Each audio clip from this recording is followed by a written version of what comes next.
نحمده ونصلي ونسلم على رسوله الكريم. قال الله تبارك وتعالى في القرآن المجيد والفرقان الحميد. أما بعد فأعوذ بالله من الشيطان الرجيم.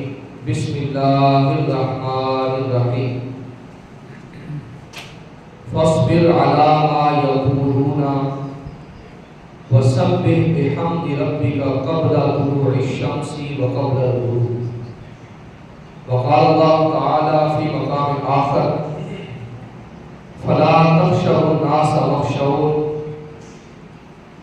وقال الله تعالى في مقام آخر إن الله لا يغير ما بقوم حتى يغيروا ما بأنفسهم. آمنت بالله صدق الله العظيم وبلغنا رسوله النبي الكريم الأمين ونحن على ذلك لمن الشاهدين والشاكرين والحمد لله رب العالمين. إن الله وملائكته يصلون على النبي يا أيها الذين آمنوا صلوا عليه وسلموا تسليما. بواجب بلند الصلاة والسلام عليك يا سيدي يا رسول الله وعلى آلك وأصحابك يا سيدي يا حبيب الله. الصلاة والسلام عليك يا سيدي يا نبي الله وعلى آلك وأصحابك يا سيدي يا رحمة للعالمين. یا صاحب الجمال و یا سید البشر من وجهك المنیر لقد ابر القمر لا يمكن الثناء كما كان حقه بعد خدا بزرگ کوئی قصہ مختصر.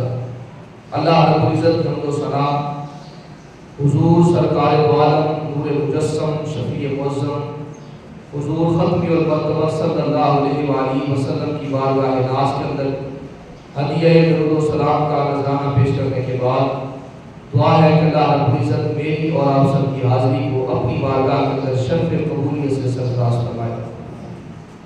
حاضرین محترم، آج کے درس شریف کے اندر خطبہ جمعہ المبارک کے اندر قرآن مقدس کی 3 آیات مبارکہ کا کچھ حصہ آپ کے سامنے تلاوت کرنے کا شرف حاصل کیا ہے. دعا ہے کہ اللہ رب العزت مجھے ان آیات مقدسہ کے ضمن کے اندر حق سچ بیان کرنے کی توفیق عطا فرمائے. حاضرین محترم، آج کے خطبہ جمعہ کا عنوان ہے لوگ کیا کہیں گے. لوگ کیا کہیں گے. آج کے خطبہ جمعہ کا عنوان اس کے ساتھ ہے وہ گھومتا رہے گا. چند گزارشات جتنا وقت ہوا اس کے اندر آپ حضرات کے گوش گزار کروں گا. اللہ رب العزت قرآن مقدس کے اندر ارشاد فرماتا ہے فاصبر علی ما یقولون. فرمایا کہ جو کچھ وہ کہتے ہیں تم اس پر صبر کرو. وسبح بحمد ربک قبل طلوع الشمس وقبل الغروب. اور اپنے رب کی سورج طلوع ہونے سے پہلے اور سورج غروب ہونے سے پہلے اپنے رب کی حمد کے ساتھ تسبیح کو بیان کرو. دوسرے مقام پر اللہ رب العزت ارشاد فرماتا ہے فلا تخشوا الناس واخشون. فرمایا کہ تم لوگوں سے ڈرتے ہو، لوگوں سے نہ ڈرو، واخشون بلکہ مجھ سے ڈرو. میرا خوف اپنے دل کے اندر رکھو، نہ کہ لوگوں کا خوف اپنے دل کے اندر رکھو. حاضرین محترم، جب شیطان کو جنت سے زمین پر نکال کر بھیجا گیا تو اسی وقت سے شیطان نے اپنے دل کے اندر یہ بات ٹھان لی کہ میں نے حضرت انسان کو اپنے ساتھ جہنم لے کر جانا ہے. حضرت انسان کے ساتھ دشمنی اور اس کو مختلف ہیلوں کے ساتھ، مختلف کارروائیوں کے ساتھ اور مختلف اپنے جال پھینک کر حضرت انسان کو برگلاتا ہے اور مختلف طریقوں کے ساتھ، ہیلوں کے ساتھ شیطان اپنی طرف حضرت انسان کو مائل کرتا ہے. اور اس کا مقصد صرف ایک ہے کہ اس انسان کو میں نے اپنے ساتھ جنت لے کر جانا ہے. اللہ کے ساتھ اس نے وعدہ کیا تھا کہ میں تیرے شاہکار کو، تیرے انسان کو ذلیل و رسوا کروں گا اور تیرے شاہکار کو ورگلاؤں گا اور مختلف جال پھینک کر میں اس کو اپنی طرف راغب کروں گا اور اپنی طرف راغب کر کے میں اس کو جہنم کے اندر لے کر جاؤں گا۔ آباد سی وقار اللہ رب العزت نے قرآن مقدس کے اندر شیطان کو انسان کا کھلا دشمن قرار دیا، کہا ان الانسان لعدو مبین، فرمایا کہ یہ جو شیطان ہے یہ انسان کا کھلا دشمن ہے اور شیطان مختلف طریقوں کے ساتھ انسان کو پھنسانے کی کوشش کرتا ہے، مختلف قسم کے جال پھینکتا ہے۔ ان میں سے ایک اس کا جال جو حضرت انسان پر پھینکتا ہے وہ یہی جملہ ہے کہ لوگ کیا کہیں گے۔ بہت سارے انسان نیک کام کرتے ہوئے کتراتے ہیں، صرف پیچھے یہی جملہ کار فرما ہوتا ہے کہ لوگ کیا کہیں گے۔ آپ دیکھیے کہ بہت سارے لوگ اسلامی وضاحتہ کو نہیں اپناتے، صرف پیچھے یہی جملہ ہوتا ہے کہ لوگ کیا کہیں گے، اور اسی طرح اپنے چہروں کے اوپر داڑھی مبارک کو نہیں سجاتے، خواتین پردہ کا اہتمام نہیں کرتی، صرف اس لیے کہ لوگ کیا کہیں گے۔ اللہ رب العزت ارشاد فرماتا ہے، وہ کریم ارشاد فرماتا ہے اتخشونہم، تم لوگوں سے ڈرتے ہو، فاللہ احق ان تخشوہ ان کنتم مؤمنین۔ اللہ رب العزت فرماتا ہے کہ تم لوگوں سے ڈرتے ہو، اللہ رب العزت زیادہ حقدار ہے اتخشونہم ان کنتم مؤمنین، اللہ رب العزت زیادہ حقدار ہے کہ اس سے ڈرو اور اس سے ڈرا جائے ان کنتم مؤمنین، اگر تم مومن ہو، اگر تم ایمان والے ہو۔ تو فرمایا لوگوں کی پرواہ نہ کرو، لوگوں کے ملامت کی پرواہ نہ کرو، لوگوں کی تعظیم و تشریح کی پرواہ نہ کرو، بلکہ اللہ کا ڈر، اللہ کا خوف، اللہ کو راضی کرنے کے لیے آگے بڑھتے چلے جاؤ۔ چاہے حضرت انسان اس انداز سے آگے بڑھتا چلا جائے اور لوگ تعظیم و تشریح بھی کرتے رہیں، ملامت بھی کرتے رہیں، کہا پھر بھی لوگوں کا خوف، لوگوں کا ڈر اپنے دل کے اندر پیدا نہ ہو۔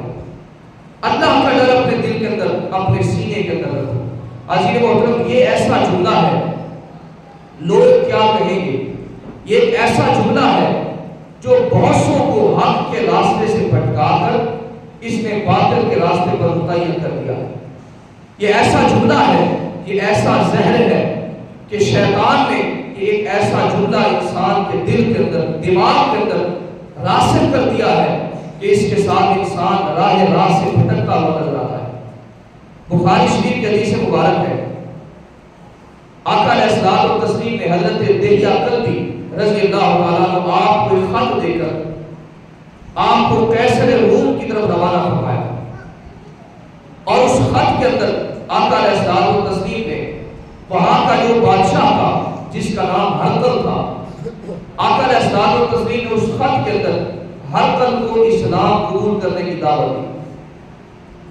جب خط قیصر روم کے پاس پہنچا، ہرقل بادشاہ کے پاس پہنچا، اس نے خط کا معائنہ کیا، خط کو پڑھا، اور انہی دنوں کے اندر ان کے شہر کے اندر، ان کے علاقہ کے اندر ابو سفیان جو ابھی تک مسلمان نہیں ہوئے تھے، کافر تھے، ان دنوں وہ تجارت کی غرض سے اس علاقے کے اندر گئے ہوئے تھے۔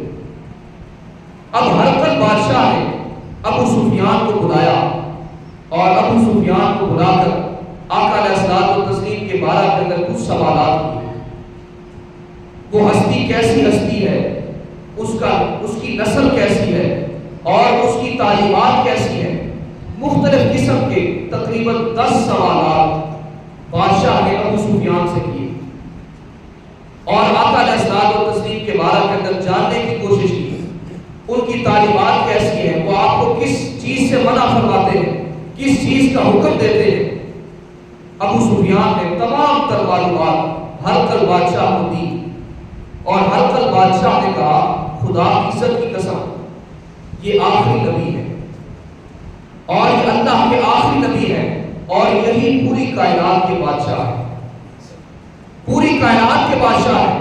اگر مجھے تکالیف نہ اٹھانا پڑتی، اگر مجھے اذیتیں اور مصیبتیں نہ اٹھانا پڑتی، خدا کی عزت کی قسم میں ان کے قدموں کے اندر اور قدموں کے اندر حاضر ہو کر ان کے پاؤں دھونے کی سعادت حاصل کرتا، ان کے قدم مبارک دھونے کی سعادت حاصل کرتا۔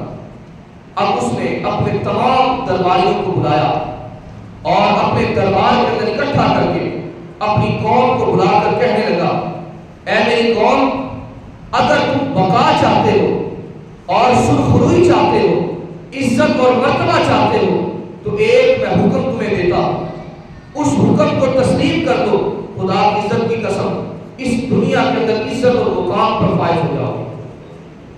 بادشاہ نے کہا کہ میرا ایک ہی حکم ہے، وہ یہ ہے کہ آخری نبی حضور نبی اکرم صلی اللہ علیہ وآلہ وسلم تشریف لا چکے ہیں، لہذا اس آخری نبی کا کلمہ پڑھ کر سارے کے سارے تم دائرہ اسلام کے اندر داخل ہو جاؤ، سارے مسلمان ہو جاؤ۔ اب وہ سارے کے سارے لوگ جو اس دربار کے اندر بیٹھے تھے، جیسے ہی انہوں نے یہ جملہ سنا تو روایت کے اندر آتا ہے کہ وحشی گدھوں کی طرح وہ دروازوں کی طرف دوڑے، باہر بھاگنے کے لیے وہ دروازوں کی طرف دوڑے، مگر آگے سے دروازے مکفل تھے، بند تھے، اور بادشاہ نے کہا کہ تمام لوگوں کو واپس بلایا جائے۔ سارے کے سارے دوبارہ اکٹھے ہوئے۔ اب بادشاہ نے کہا کہ میں صرف تمہارے دین کے بارے کے اندر یہ جاننا چاہتا تھا کہ تم جس دین پر، دین عیسائیت پر کاربند ہو، میں صرف تمہارا دین، ایمان، مذہب چیک کرنا چاہتا تھا کہ تم دین پر پختہ بھی ہو کہ نہیں ہو۔ میں نے صرف تمہاری آزمائش کی ہے، تمہیں صرف آزمانے کے لیے میں نے تمہارے سامنے تمہیں کہا ہے کہ اسلام قبول کر لو، ورنہ میرا کوئی ایسا مقصد نہیں تھا۔ اب دیکھیے، صرف لوگوں کی وجہ سے، لوگوں کے ڈر اور خوف کی وجہ سے، صرف اس وجہ سے کہ لوگ کیا کہیں گے، صرف اس بنا پر اس نے اسلام کی جو ہدایت اس کو نصیب ہوئی تھی، اس نے اسلام کی ہدایت کو قبول کرنے سے انکار کر دیا۔ صرف ایک جملہ کہ لوگ کیا کہیں گے، اس جملے نے اس کو راہ راست سے بھٹکا کر باطل کی گہرائیوں کے اندر پھینک دیا۔ صرف ایک جملہ۔ حاضرین محترم، اسی طرح اللہ رب العزت سورۃ البقرہ کے اندر ارشاد فرماتا ہے، الذین آتیناہم الکتاب یعرفونہ کما یعرفون ابناءہم۔ اللہ رب العزت ارشاد فرماتا ہے کہ یہودی وہ ایسے لوگ ہیں کہ آقا علیہ الصلوۃ والتسلیم کی آمد سے پہلے وہ حضور علیہ الصلوۃ والتسلیم کو ایسے پہچانتے تھے جیسے کوئی اپنے بیٹوں کو پہچانتا۔ بہت بڑا جمع غفیر ہو، آپ اپنے بیٹے کو تلاش کرتے کرتے جائیں تو آپ کو دور سے پتہ چل جائے گا کہ میرا بیٹا فلاں جگہ پر پڑا ہوا۔ آپ اس کے انداز کو، اس کے کپڑوں کو دیکھ کر، اس کی رنگت کو دیکھ کر، اس کی عادت و اطوار کو دیکھ کر آپ پہچان لیں گے کہ یہ میرا بیٹا کھڑا ہوا ہے۔ قرآن کہتا ہے کہ آقا علیہ الصلوۃ والتسلیم کو وہ ایسے پہچانتے تھے کہ جس طرح کوئی اپنے بیٹوں کو پہچانتا۔ اور یہ پہچان، یہ معرفت ان کو کیوں حاصل ہوئی؟ انہوں نے سابقہ کتابوں کے اندر آقا علیہ الصلوۃ والتسلیم کا تذکرہ پڑھ رکھا، حضور کی صفات کو پڑھ رکھا اور حضور کی خوبیوں کو، حضور کی آمد کے تذکرے کو پڑھ رکھا تھا، اور وہ جانتے تھے کہ وہ نبی آخر الزمان اس کائنات عرضی کے اندر تشریف لانے والا ہے۔ اور جب حضور علیہ الصلوۃ والتسلیم تشریف لے آئے، حاضرین محترم، روایات کے اندر آتا ہے، تفاسیر کے اندر یہ بات درج ہے، ان یہودیوں نے حسد کی بنا پر اور لالچ کی بنا پر، مفاد پرستی کی بنا پر انہوں نے آقا علیہ الصلوۃ والتسلیم کا کلمہ پڑھنے سے انکار کر دیا۔ اور مقصد صرف ایک تھا، اگر ہم اسلام قبول کر لیتے ہیں تو لوگ کیا کہیں گے کہ یہ جو نبی ہے ان کی نسل سے بھی نہیں آیا، پھر بھی یہ لوگ اسلام قبول کر رہے ہیں۔ وجہ یہ تھی کہ حضرت ابراہیم علیہ السلام کے دو فرزند، حضرت اسماعیل علیہ السلام اور حضرت اسحاق علیہ السلام، حضرت اسحاق علیہ السلام سے سارے نبی بنی اسرائیل کے تشریف لائے، حضرت یعقوب علیہ السلام، اسی طرح ابراہیم، ان کی نسل کے اندر حضرت یعقوب علیہ السلام آئے، حضرت یوسف علیہ السلام آئے، حضرت عیسیٰ علیہ السلام، موسیٰ علیہ السلام، دیگر انبیاء کرام علیہ السلام تشریف لائے۔ گویا جتنے بھی بنی اسرائیل کے اندر انبیاء کرام علیہ السلام تشریف لائے، وہ حضرت ابراہیم علیہ السلام کے فرزند حضرت اسحاق علیہ السلام کی نسل سے تشریف لائے۔ جو حضرت ابراہیم علیہ السلام کے دوسرے صاحبزادے تھے، حضرت اسماعیل علیہ السلام، ان کی نسل سے کوئی نبی تشریف نہیں لائے، سوائے حضور نبی اکرم صلی اللہ علیہ وآلہ وسلم۔ اب یہودی اسلام قبول کیوں نہیں کرنا چاہتے تھے؟ صرف ایک وجہ تھی کہ آقا علیہ السلام و تسلیم ان کی نسل میں سے نبی بن کر تشریف نہیں لائے، بلکہ حضرت اسماعیل علیہ السلام کی نسل سے آئے ہیں۔ لہذا صرف اس بنا پر وہ چاہتے تھے کہ اگر ہم اسلام قبول کر لیتے ہیں تو لوگ کیا کہیں گے کہ یہ نبی ان کی نسل سے بھی نہیں آیا، پھر بھی انہوں نے اسلام قبول کر لیا۔ تو صرف اس ایک جملے کی وجہ سے کہ لوگ کیا کہیں گے، لوگوں کی ملامت کی وجہ سے، لوگوں کے ڈر اور خوف طعنوں کی وجہ سے انہوں نے آقا علیہ السلام و تسلیم کا کلمہ پڑھنے سے انکار کیا۔ حضور علیہ السلام و تسلیم نے فرمایا اگر یہودیوں کے 10 بڑے بڑے علماء یا ان کے 10 بڑے مالدار سردار اگر اسلام قبول کر لیتے تو خدا کی عزت کی قسم روئے زمین پر کوئی یہودی باقی نہ بچا، گویا سارے کے سارے یہودی کلمہ پڑھ کر مسلمان ہو جائے۔ مگر ان لوگوں نے اپنے لوگوں کی طرف حق بات پہنچنے ہی نہیں دی، حق کا پیغام پہنچنے ہی نہیں دیا، بلکہ انہوں نے آیات کے اندر تحریفات کر کے، تبدیلی کر کے، رد و بدل کر کے ان لوگوں کو اپنی طرف گھمائے رکھا اور حق کا پیغام ان تک پہنچنے ہی نہیں دیا۔ اس لیے آقا علیہ السلام و تسلیم نے فرمایا اگر 10 بڑے بڑے عالم یہودیوں کے اسلام قبول کر لیتے تو سارے کے سارے یہودی کلمہ پڑھ کر مسلمان ہو گئے۔ تو اس ایک جملے نے دیکھیے ان کی زندگی کو کس قدر تبدیل کر دیا۔ اور اسی طرح حاضرین محترم، لوگ کیا کہیں گے؟ لوگ مرنے کے بعد صرف یہی کہتے ہیں انا للہ و انا الیہ راجعون۔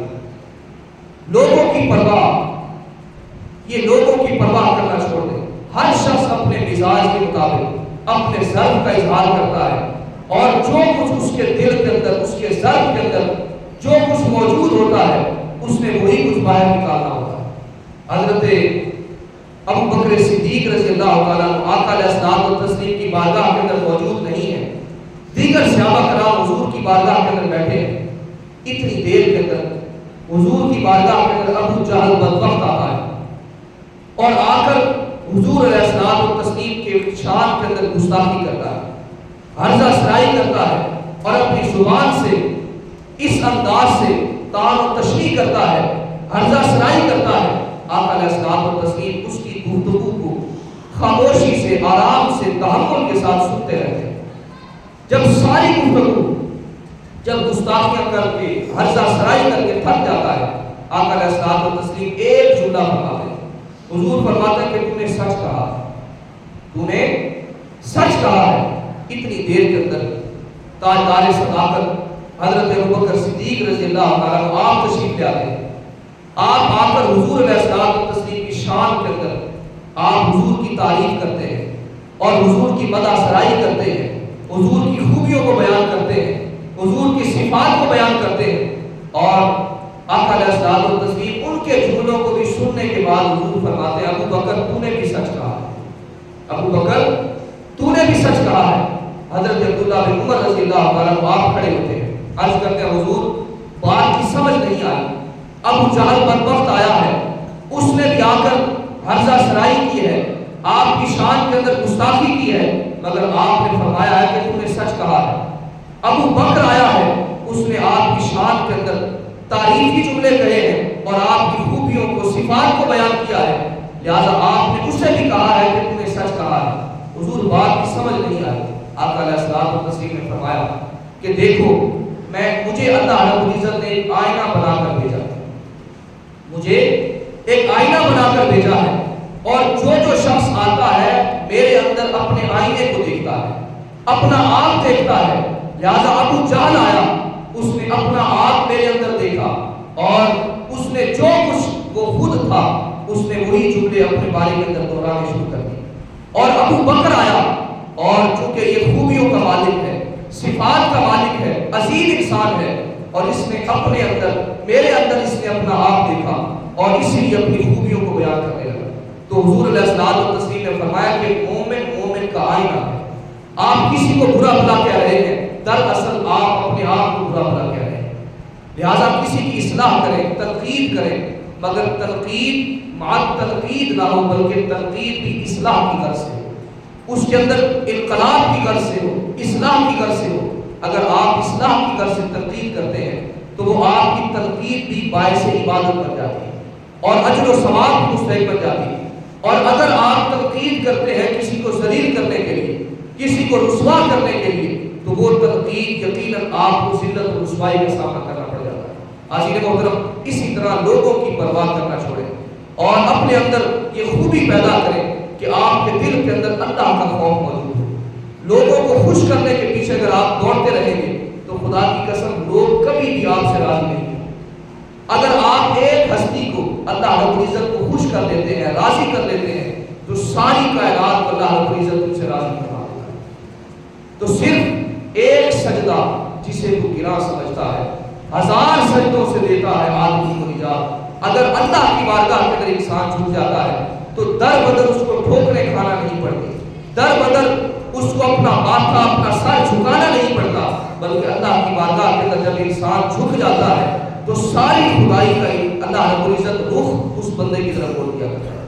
عزیز محترم، اسی طرح ہمارے معاشرے کے اندر یہ ایک عادت بن چکی ہے کہ لوگ اس انداز سے ہر چیز کے اندر ایک نیگیٹو پہلو، ایک منفی پہلو لوگوں کے سامنے رکھتے ہیں، مثبت پہلو لوگوں کے سامنے بیان نہیں کرتے.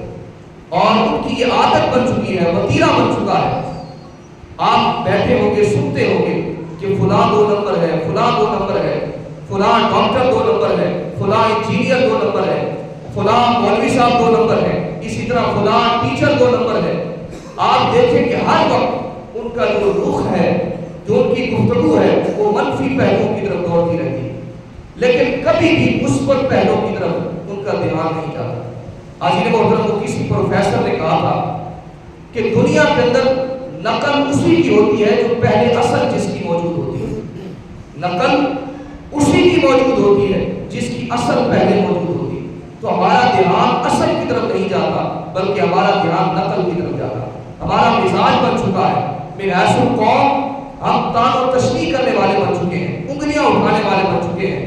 اور اسی طرح ایک شخص جو کامل پیر کی تلاش کے اندر مارا مارا پھرتا تھا اور اس کی خواہش تھی کہ میں کسی ایسے شخص، ایسے پیر کا مرید بنوں گا جس کے اندر کوئی بھی خامی نہیں ہو، جو سر سے لے کر پاؤں تک شریعت پر عمل کرنے والا ہوگا اور شریعت کا مزاج رکھنے والا ہوگا.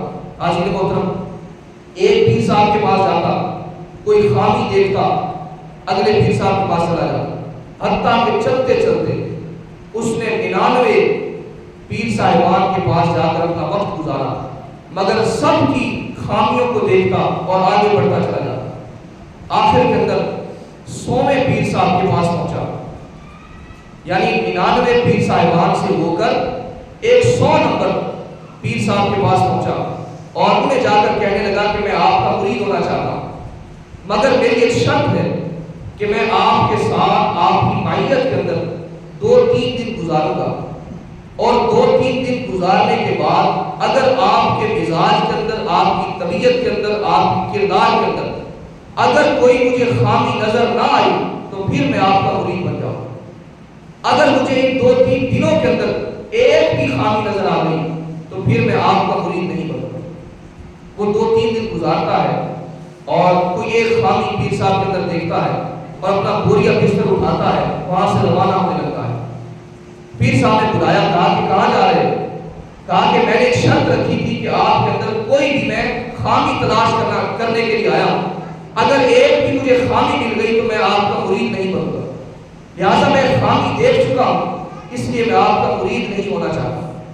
پیر صاحب نے اپنے پاس بلایا، کہا دیکھو تم پہلے پیر صاحب کے پاس گئے، دوسرے کے پاس گئے، حتیٰ کہ چلتے چلتے 100 پیر صاحبان کے پاس تم نے بارگاہ کے اندر حاصل ہو کر تم نے وہاں پر معیت حاصل کی، سنگت حاصل کی، اور سب کے پاس حاضر ہو کر تم نے ایک ایک خامی کو تلاش کیا. کاش کہ وہاں پر سب پیر صاحبان کے پاس پہنچا ہے، کاش کہ تم سب سے ایک ایک خوبی کو تلاش کرتا آ جاتا. آج تیرے پاس 100 خامیاں موجود ہیں، کاش کہ تم ایک ایک خوبی جمع کرتا ہوا آتا تو آج تیرے پاس 100 خوبیاں جمع ہو جاتی، 100 خوبیاں آج تیرے پاس موجود ہوتی. حاضرین محترم، ہمارا یہ مزاج بن چکا ہے کہ ہم خامیوں کو تلاش کرتے ہیں، کسی چیز کے اندر ہم منفی پہلو کو دیکھتے ہیں، لیکن مثبت پہلو کی طرف ہمارا دھیان بھی نہیں جاتا۔ حضرت عیسیٰ علیہ السلام نے فرمایا تھا کہ تم لوگوں کی آنکھوں کے اندر تنکے کو دیکھتے ہو لیکن اپنی آنکھوں کا شتیر بھی تمہیں نظر نہیں آتا۔ تم لوگوں کے لباس پر، لوگوں کے جسم پر مکھی اور مچھر جب بیٹھتا ہے تمہیں اس کی بھی فکر ہو جاتی ہے، لیکن اپنے بدن پر، اپنے کپڑوں پر بڑے بڑے سانپ اور بچھو لٹکائے پھرتے ہو، تمہیں اپنی کوئی خبر نہیں ہوتی، فکر بھی نہیں ہوتی۔ لہٰذا لوگوں کا تمہیں خیال رہتا ہے، اپنا خیال نہیں رہتا۔ یہ ہمارا مزاج بن چکا ہے کہ ہم ہر ایک چیز کے اندر منفی پہلو کو تلاش کرتے ہیں۔ تو ہر شخص اپنے مزاج کے مطابق اپنے معافی ضمیر کا اظہار کرتا ہے اور اپنے ضعف کا اظہار کر رہا ہوتا ہے۔ لہٰذا حضرت واصف علی واصف رحمۃ اللہ تعالیٰ علیہ آپ فرماتے ہیں کہ درویش کے مزار پر، اب دیکھیے انسان کا جو مزاج ہے اس کو وہی کچھ نظر آتا ہے۔ انسان کا آئینہ ہے۔ حضرت واصف فرماتے ہیں کہ درویش کے مزار پر کسی نے جہالت کو دیکھا، درویش کے مزار پر کسی نے جہالت کو دیکھا، کسی نے علم کو دیکھا، کسی نے خدا کو دیکھا، کسی نے فنا دیکھی، کسی نے بقا کو دیکھا، اور اسی طرح کسی نے وحدت کو دیکھا، کسی نے رقص کو دیکھا، کسی نے پرواز کو دیکھا۔ اور درویش کے مزار پر کسی نے پرواز کو دیکھا، کسی نے بدعت کو دیکھا، کسی نے شرک کو دیکھا، الغرض کسی نے غیر اللہ کو دیکھا اور کسی نے عین اللہ کو دیکھا۔ الغرض جس کا جو مزاج تھا وہ وہی کچھ دیکھتا چلا گیا۔ لہذا انسان ہر حال کے اندر ناشکرا ہے اور ہر چیز کے اندر، ہر شخصیت کے اندر، ہر مزاج کے اندر وہ منفی پہلو کو تلاش کرتا ہے۔ لہذا مثبت پہلو کو دیکھنے والے بنے اور ٹھنڈے دماغ والے بنے اور اچھا سوچنے والے بنے، کسی کے لیے خیر خواہی کا جذبہ اپنے اندر پیدا کریں۔ منفی پہلو کی طرف اگر آپ نظر دوڑاتے رہیں گے تو آپ کی اپنی زندگی اجیرن بن جائے گی۔ وہ آنکھ ہی بند کر لیں جو آپ عیبوں کو تلاش کرتے ہیں۔ وہ کسی رشین ناولسٹ نے لکھا، اس نے کہا اگر آپ درد محسوس کرتے ہیں تو آپ زندہ ہیں، اگر آپ درد محسوس کرتے ہیں تو آپ زندہ ہیں، اگر آپ کسی اور کا درد محسوس کرتے ہیں تو آپ انسان ہیں، اگر آپ کسی کا درد محسوس کرتے ہیں تو آپ انسان ہیں۔ دوسری بات وہ کہتا ہے کہ مجھے اپنے مذہب کے بارے کے اندر مت بتاؤ کہ آپ کا مذہب کون سا ہے، آپ کا دین کون سا ہے، مجھے صرف آپ کے کردار سے، آپ کے عمل سے مجھے آپ کا دین کا پتہ لگانا کہ آپ کا دین کون سا ہے۔ آپ کے کردار کے اندر اگر وہ دین راسخ ہوا تو یقیناً مجھے پتہ چل جائے گا کہ یہ کس دین پر عمل کرنے والا ہے۔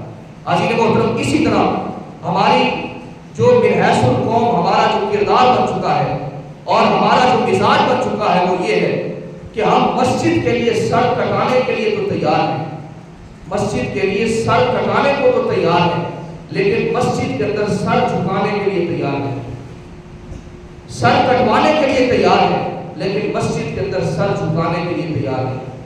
ہم کہتے ہیں کہ ہماری ہر رگ کے اندر نبی موجود ہے، لیکن ہمارے عمل کے اندر نبی نظر نہیں آتا۔ اور اسی طرح ہمارے گفتار کے اندر، ہماری گفتگو کے اندر ہر لمحہ ہم یہ کہتے ہیں کہ ہم غلامی رسول کے اندر موت بھی قبول ہے، لیکن اگر اسی شخص کو، اسی نعرہ لگانے والے کو اگر ٹھنڈے پانی سے وضو کرنا پڑ جائے تو پھر اس کا ایمان ہلکا پڑ جاتا ہے، اس کا ایمان کمزور پڑ جاتا ہے۔ عزیز محترم، یہ ہمارا مزاج بن چکا ہے من حیث القوم۔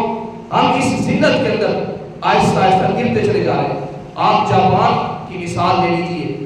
جاپان ایسا ملک ہے کہ پچھلے 30-32 سالوں کے اندر ان کے اندر نہ تو کوئی چوری ہوئی ہے، نہ کوئی قتل ہوا ہے، نہ کوئی بے ایمانی کا کوئی ان کے پاس کوئی کیس آیا۔ دوسری جنگ عظیم کے اندر یہ پورا ملک تباہ ہو چکا ہے، وہاں پر بھی مہنگائی ہوئی، مگر وہ لوگ اتنے ایماندار ہیں کہ آج ہم ان کی مثال دیتے ہیں۔ وہ اتنے ایماندار ہیں کہ اگر ان کے قدرتی آفات کی وجہ سے اگر ان کے کیمپوں کے اندر اگر وافر مقدار کے اندر سامان رکھ دیا گیا ہے تو پھر بھی جس کو جتنی ضرورت ہوتی ہے اتنا سامان وہاں سے لینا۔ مگر آج ہمارا مزاج کیا ہے؟ پاکستان کا مطلب کیا؟ جو کچھ لمبے جیب وچ پا۔ ہمارا یہ مزاج بن چکا ہے کہ جس کا جہاں پر ہاتھ پڑتا ہے وہ مال کو لوٹنے کے اندر لگا ہوا ہے، رشوت کے اندر لگا ہوا ہے، اور اسی طرح ظلم کے اندر لگا ہوا ہے، اور ہمارا جو مزاج ہے وہ اس انداز سے گھنونا ہوتا چلا جا رہا ہے۔ ہم دن بدن اس قدر تنزلی کے اندر چلے جا رہے ہیں، اور وہ ملک ایسا ملک ہے کہ آپ سڑک کو دیکھیں، اتنی صاف ستھری سڑک ہوگی کہ آپ کو اس کے اندر اپنا چہرہ نظر آ جائے۔ وہ لوگ ترقی کے اندر، ٹیکنالوجی کے اندر اس پوری دنیا سے 50 سال آگے ہیں، 50 سال اس دنیا سے آگے ہیں۔ اور صفائی ستھرائی کا یہ اہتمام ہے کہ سگریٹ اگر وہ پیتے ہیں تو اس کی راکھ کے لیے ڈبی اپنی جیب کے اندر موجود رکھتے ہیں کہ میں نے اس کی راکھ اس ڈبی کے اندر ڈالی۔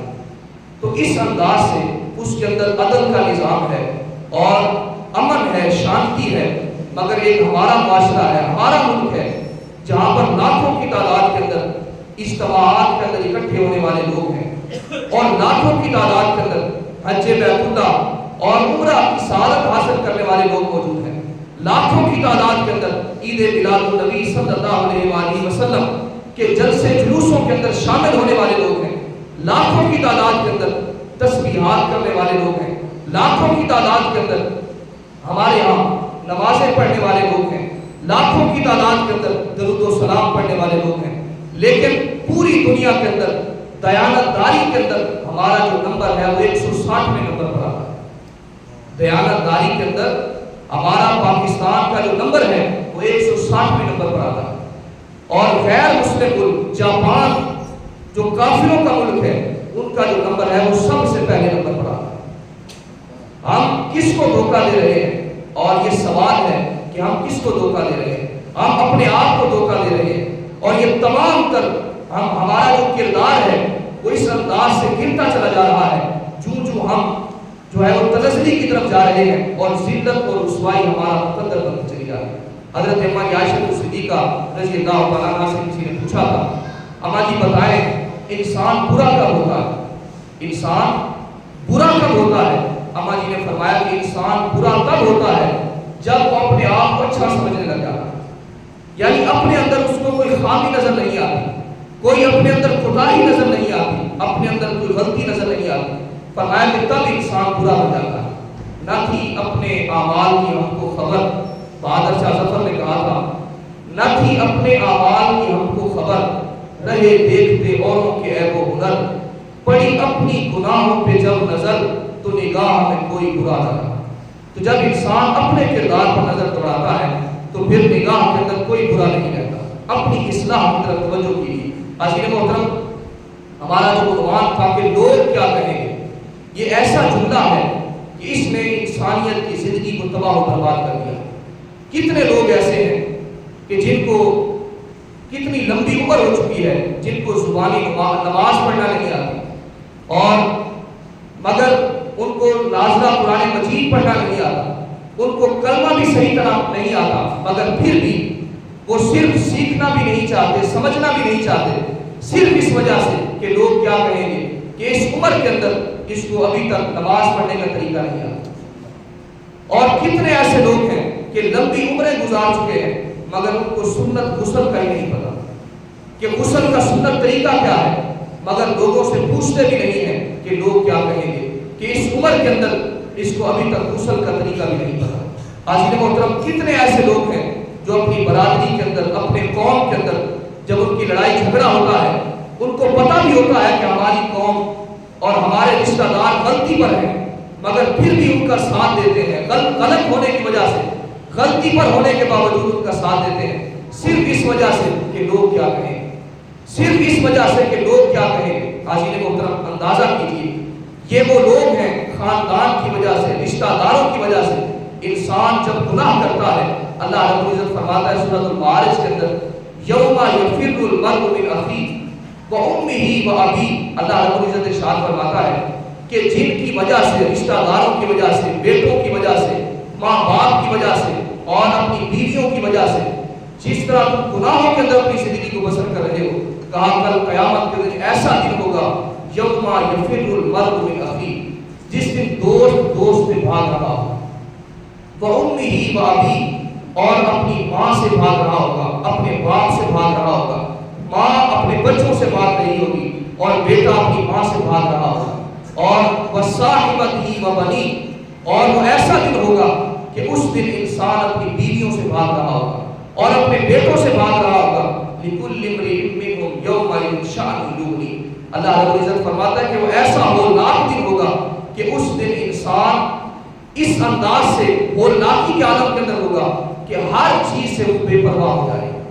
اپنے ماں باپ سے، رشتہ داروں سے، اعزا و اقربا سے اور اپنے بیٹوں سے، اپنی بیویوں سے انسان اس دن بے پرواہ ہو جائے گا جن کے سبب آج انسان گناہوں کے اندر اپنی زندگی کو بسر کر رہا ہے. کہا کہ کل قیامت کے دن یہی انسان، یہی رشتہ داریاں، یہی اعزا و اقربا تمہارے بیگانے بن جائیں گے اور اللہ کی بارگاہ کے اندر صرف تمہیں اکیلے کو ہی جواب دینا پڑے گا. حضرت حسن بصری رحمۃ اللہ تعالی علیہ فرماتے ہیں، آخری بات ذکر کرتا ہوں پھر اجازت چاہتا ہوں. حضرت حسن بصری رحمۃ اللہ تعالی علیہ سے کسی نے پوچھا کہ کیا آپ کو کوئی پرواہ نہیں ہوتی کہ لوگ کیا کہیں جب تم نیک اعمال کرتے ہو اور عبادت کرتے ہو، کسی کے ساتھ خیر خواہی کرتے ہو اور بھلائی کرتے ہو، اپنی اسلامی مذاقتہ کو اپناتے ہو، کیا تمہیں اس وقت پرواہ نہیں ہوتی کہ لوگ کیا کہیں گے؟ حضرت حسن بصری رحمۃ اللہ تعالی علیہ فرماتے ہیں کہ دیکھیے میں دنیا کے اندر آیا تھا تو میں اکیلا آیا تھا. میں دنیا کے اندر آیا تھا، میں اکیلا آیا تھا. جب اس دنیا سے جاؤں گا تو بھی اکیلا جاؤں گا. جب قبر کے اندر جاؤں گا تو بھی اکیلا جاؤں گا. جب حساب و کتاب لیا جائے گا تب بھی میں اکیلا ہی حساب و کتاب دے رہا ہوں گا. اور جب میدان محشر کے اندر مجھے اٹھایا جائے گا تو تب بھی مجھے اکیلے کو اٹھایا جائے گا.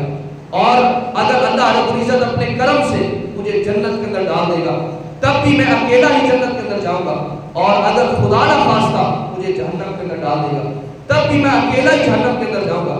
تو کہا کہ اتنے سارے مراحل کے اندر میں اکیلا ہی چلتا چلا جا رہا ہوں تو پھر بیچ کے اندر لوگ کہاں سے آ گئے؟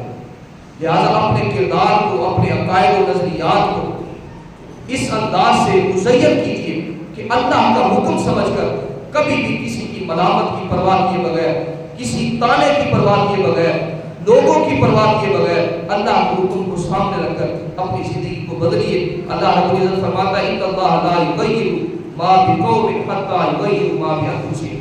وہ فرماتا ہے کہ خدا نے آج تک اس قوم کی حالت نہیں بدلی نہ ہو جس کو خیال اپنی حالت کے بدل دے گا.